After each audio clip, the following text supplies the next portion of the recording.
this in a sea of the dying and shameless, a sea of the aimless. I don't wanna be one of the nameless. I'ma wake up with the... Belum menyaksikan video ini, pastikan bosku jangan lupa subscribe. Karena subscribe itu gratis plus bonus tonton video terbaru setiap harinya. Jangan lupa ya.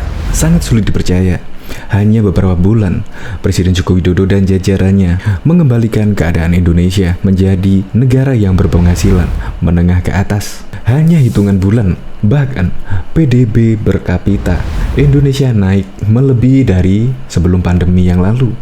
Yaitu sekarang PDB per kapita Indonesia mencapai 4.349 US per tahun, atau setara dengan 62,2 juta pada tahun 2021 ini. Padahal Indonesia dulu pernah mendapatkan predikat yaitu negara dengan berpenghasilan menengah ke atas. Tetapi karena adanya pandemi, yaitu pada tahun 2021 pada bulan Juli, Indonesia langsung turun kelas. Di mana turun kelasnya Indonesia ya langsung dinyinyiri oleh sejumlah orang lah, sejumlah tokoh dan lain sebagainya. Tetapi hanya kurun waktu selama 6 bulan saja Indonesia berhasil naik kelas, yaitu negara dengan berpenghasilan menengah ke atas. Nah, kalau begini kan seharusnya dipuji ya. Seharusnya seperti AHY kemarin yang menyinyiri Indonesia turun kelas, seharusnya juga memuji prestasi Indonesia yang berpenghasilan menengah ke atas, seharusnya juga diapresiasi. Kemungkinan berita ini banyak yang kaget, karena hanya beberapa bulan saja Indonesia langsung naik kelas menjadi berpenghasilan menengah ke atas. Untuk lebih lengkapnya, simak berita berikut ini, Good News Indonesia. Sulit dipercaya, hanya hitungan bulan Indonesia kembali masuk menengah atas. Indonesia kembali masuk dalam jajaran negara dengan pendapatan menengah ke atas. Hal tersebut tercermin dari jumlah produk domestik bruto (PDB). Indonesia juga tercatat telah melampaui capaian sebelum pandemi ini. Menteri Koordinator Bidang Perekonomian Airlangga Hartarto mengatakan pertumbuhan ekonomi Indonesia pada 2021 mencapai 3,7% year on year. Sementara PDB per kapita di Indonesia pada 2021 naik setara $4.349 AS atau sekitar 62,2 juta per tahun. Padahal PDB pada 2019 hanya di angka 59,3 juta per kapita per tahun. Artinya, kita sudah kembali kepada upper middle income country. Pencapaian tersebut tentu merupakan fondasi yang penting untuk pemulihan ekonomi, katanya dalam keterangan resmi pada Rabu 16 Februari. Lebih lanjut, Airlangga mengatakan Indonesia masih menghadapi tantangan jebakan kelas menengah atau middle income country. Salah satu solusi untuk keluar dari jebakan tersebut yakni melakukan reformasi struktural. Kita perlu terus melakukan reformasi struktural agar kita bisa keluar dari jebakan middle income country di tahun 2035 jelasnya. Di sisi lain, Airlangga mengatakan bahwa Pulau Jawa sebagai basis industri dan salah satu kontributor utama pertumbuhan ekonomi berhasil tumbuh positif sebesar 3,66% year on year. Sementara pertumbuhan ekonomi tertinggi dicapai di wilayah Maluku dan Papua sebesar 10,09% year on year.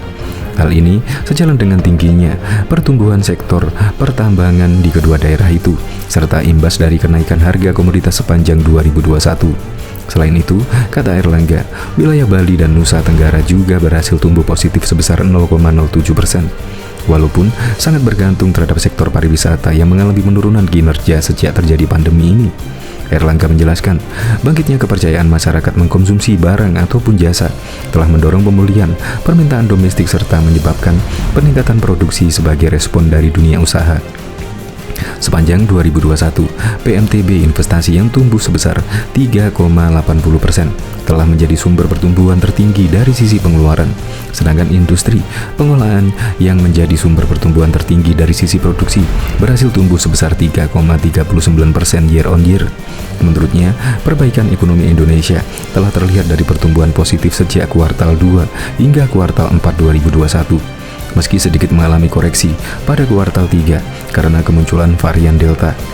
Setelah dikendalikan varian Delta dan meningkatnya aktivitas ekonomi masyarakat, ekonomi Indonesia berhasil melanjutkan pertumbuhan positif pada kuartal 4 2021 sebesar 5,02% year on year tuturnya. Menurut Airlangga, seluruh komponen kembali bertumbuh positif saat ini. Perdagangan internasional pun terus mencatatkan kinerja impresif, ditopang pemulihan permintaan global dan meningkatnya harga komoditas. pada kuartal 4 2021, kinerja ekspor meningkat sebesar 29,83% year on year, sementara impor tumbuh sebesar 29,60% year on year. Apabila dilihat dari sisi produk, 5 sektor kontributor utama yaitu industri pengolahan, pertanian perdagangan, konstruksi, dan pertambangan kembali melanjutkan pertumbuhan positif dan mampu menopang ekonomi Indonesia. Selain hal tersebut, sektor transportasi dan pergudangan serta akomodasi dan makanan minuman yang sempat terkontraksi pada kuartal 3 2021 telah berhasil rebound dengan pertumbuhan positif pada kuartal 4 2021. Dalam bidang kesehatan, penguatan strategi pengendalian pandemi ini juga terus dilakukan. Akselerasi vaksinasi melalui pemberian dosis vaksin ketiga booster terus ditingkatkan, sehingga akan menambah kepercayaan masyarakat dalam melakukan aktivitas ekonomi pada tahun ini. Mantan Menteri Perindustrian ini mengatakan, untuk mendorong pemulihan ekonomi nasional dan penanganan pandemi ini, pemerintah menganggarkan dana PEN sekitar 455,62 triliun.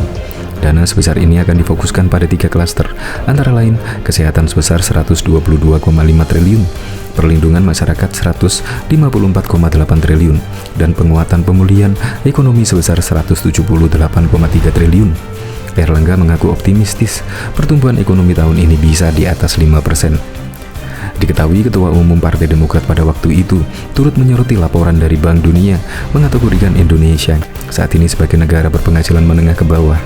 Pada tahun sebelumnya, diketahui Indonesia memang masih berada dalam kategori negara berpenghasilan menengah ke atas. Menanggapi turun kelasnya Indonesia, AHY mengungkapkan bahwa dalam pencapaian Indonesia biasanya selalu mengalami peningkatan dan bukannya malah sebaliknya.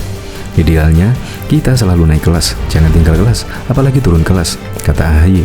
Sebagaimana diketahui pikiran rakyat Bekasi.com dari akun Twitter pribadinya, Agus Yudhoyono, pada 7 Juli yang lalu. Akan tetapi, AHY mengungkapkan bahwa saat ini terdapat persoalan yang lebih serius ketimbang penurunan kategori Indonesia tersebut. Masalah gentingnya bukan di mana status kelas kita saat ini, tapi mampukah negara ini menyelamatkan rakyatnya dari pandemi ini, ujar AHY. Keraguan AHY tentang kesanggupan pemerintah dalam menangani pandemi ini tersebut bukanlah tanpa sebab. Pasalnya, hingga kini bukannya penurunan, justru ia melihat kasus Indonesia malah kian melonjak. Bahkan, korban meninggal akibat terpapar virus ini juga semakin banyak. Hampir sekian menit sekali terdengar sirine kencang ambulan, hampir sekian jam sekali terima berita duga. Ini menginformasikan setiap hari ada rekor baru, baik jumlah yang positif terpapar maupun yang meninggal dunia. Sampai kapan Indonesia, sambungnya? Sementara itu, Bank Dunia dalam laporannya menjelaskan bahwa Indonesia turun menjadi negara berpenghasilan menengah ke bawah karena disebabkan turunnya pendapatan nasional bruto GNI Indonesia dari 4.050 menjadi 3.870 dolar. Hal tersebut terjadi akibat adanya penurunan penghasilan masyarakat karena terdampak pandemi ini. Diketahui bahwa kategori suatu negara tersebut ditentukan setelah Bank Dunia melakukan pertimbangan terhadap pertumbuhan ekonomi, inflasi, nilai tukar uang, dan pertumbuhan populasi yang dipengaruhi oleh GNI per kapita. Diketahui Menko Airlangga Hartarto mengakui saat ini Indonesia kembali masuk dalam jajaran negara dengan berpendapatan menengah atas. Menurutnya hal ini didasarkan pada data Pusat Statistik BPS yang menunjukkan pertumbuhan ekonomi Indonesia pada 2021 mencapai 3,7% year on year. Erlangga mengatakan jumlah produk domestik bruto PDB Indonesia juga tercatat telah melampaui capaian sebelum pandemi ini. PDB per kapita Indonesia pada 2021 naik setara 4.349 dolar AS atau sekitar 62,2 juta per tahun. Padahal PDB pada 2019 hanya di angka 59,3 juta per kapita per tahun.